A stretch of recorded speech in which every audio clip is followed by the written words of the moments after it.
நம்ம தேர் போகணும். அம்மா வளர்க்கிறது வைகாசியில் சுக்கிரனுடைய ராசியில் அந்த கிருத்திகை சாரத்திலே கொண்டுட்டு போகணுன்றது ஒரு கணக்கு பண்ணி வச்சிருக்கிறோம். வைகாசி விசாகம் இந்த போல நாட்கள். அதனால கூடிய விரைவு அம்மாள் வீழ்த்தென்று விட்டார். அதுக்கு காரணம் நீங்கள் இந்த மாரி விளக்கு போட போட போட அம்மாவுக்கும் சந்தோஷம் நடமாட்டம் வந்துடும். தீப ஒளி தான் ஒரு இல்லத்துல ஒரு பிரகாசம் கொடுக்கறது. பிரம்ம முகூர்த்த நேரம்ன்றோம். பிரம்ம முகூர்த்த நேரத்துல ஷார்ப்பா அந்த பைரவ முகூர்த்தம்னு இருக்குது. 5:56 4 நிமிஷம். அதை தாண்டினா 6 6 4 0 4 அதுல தான் தப்பு நம்மளுக்கு செட் ஆகிடும்.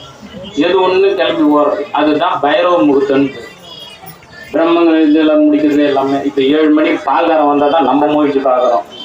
அதனால கொஞ்சம் கூடிய விரைவில் அதிகாலையில் எந்திரிக்க பழகுங்கள். அரச மரத்தை சுற்றுங்க.